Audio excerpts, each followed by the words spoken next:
അമേരിക്കയുടെ ഒന്നാമത്തെ സ്തോത്രം പ്രസിഡന്റ് ആയിരുന്നു ജോർജ് വാഷിംഗ്ടൺ സ്തോത്രം വീരശൂര പരാക്രമശാലി എന്നാണ് സ്തോത്രം ലോകം മുഴുവൻ വാഴ്ത്തുന്നത്. സ്വാതന്ത്ര്യ യുദ്ധം നടക്കുന്നതായ സമയത്ത് 2 പ്രാവശ്യം ജോർജ് വാഷിംഗ്ടണും തൻ്റെ സൈന്യവും പരാജയപ്പെടുകയുണ്ടായി. അന്നത്തെ ബ്രിട്ടീഷ് നാവികസേന എന്ന് പറയുന്നത് ലോകത്തിൽ ഏറ്റവും ശക്തവും ശ്രേഷ്ഠമായിരുന്നു.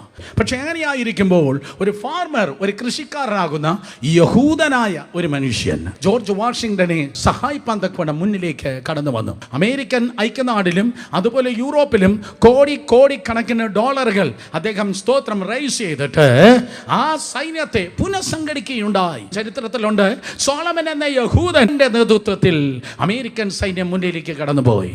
ആ സൈന്യത്തെ മുന്നിലേക്ക് നയിച്ചു. ബ്രിട്ടീഷ് സൈന്യം പരാജയപ്പെട്ടു, അമേരിക്കൻ സൈന്യം ജയിച്ചു. അതുകൊണ്ടാണ് അമേരിക്ക ഇന്നും യഹൂദനെ സപ്പോർട്ട് ചെയ്യുന്നത്.